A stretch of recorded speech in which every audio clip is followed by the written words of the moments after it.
السلام علیکم ورحمۃ اللہ وبرکاتہ۔ حکیم جاوید اقبال ہر بل اس چینل کی طرف سے آپ کی خدمت میں حاضر ہے۔ آج جس موضوع کے اوپر ہم نے بات کرنی ہے وہ ہے میدا کے حوالے سے۔ جو لوگ شکایت زیادہ کرتے ہیں کہ ہمارے میدا ہیٹ اپ رہتا ہے، میدے میں بہت زیادہ ہمیں گرمی محسوس ہوتی ہے، یا میدے میں حرارت تذابیت کی کیفیت رہتی ہے، تو ان کے لیے میں آج ایک بہترین نسخہ آپ کو بتانے لگا ہوں۔ اگر وہ آپ اختیار کر لیتے ہیں، بنا لیتے ہیں، استعمال کر لیتے ہیں، تو انشاءاللہ اس سے یقینی آپ کو فائدہ ملے گا۔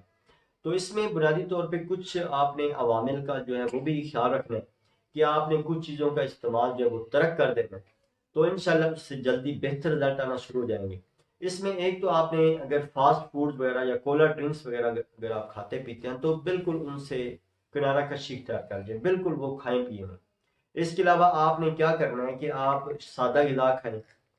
سادہ غذا جب آپ استعمال کریں گے تو انشاءاللہ جلدی اس کے فائدے جو ہے رزلٹ انشاءاللہ ملنا شروع ہو جائیں گے۔ تو معدے کی گرمی کو دور کرنے کے لیے، معدے کی تذابیت کو دور کرنے کے لیے ایک بہترین ایک چیز میں آپ کو بتانے لگا ہوں کہ آپ نے کیا کرنا ہے کہ آپ نے ایک پاؤ کی مقدار میں کدو لینا ہے۔ ایک پاؤ کی مقدار میں کدو لے کے آپ نے اس کو چھوٹے چھوٹے پیس بنا کے آپ نے یہ جو ملک شیک بنانے والی جو مشین ہوتی ہے آپ نے اس میں ڈال دینا ہے۔ ایک گلاس پانی بھر کے آپ نے اس کے اندر ڈال دینا ہے۔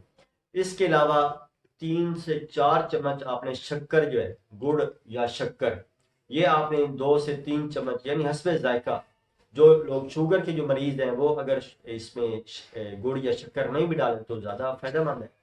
تو یہ آپ نے کیا کرنا ہے، اس کو اچھی طرح آپ گرینڈ کر لیں۔ جب یہ جوس تیار ہو جائے تو یہ آپ بسم اللہ پڑھ کے صبح اور شام، یعنی صبح بھی فریش بنائیں اور شام کے ٹائم بھی فریش بنائیں۔ یہ یقین کریں کہ اگر آپ ایک ہفتہ لگاتار آپ یہ پی جاتے ہیں تو انشاءاللہ یہ معدے کی تذابیت، معدے کی گرمی انشاءاللہ اس سے دور ہو جائے گی۔ اللہ تعالیٰ میرا اور آپ کا حامی و ناصر ہو۔ اللہ تعالیٰ ہم سب کو شفائے کلی عطا فرمائے۔ السلام علیکم ورحمۃ اللہ۔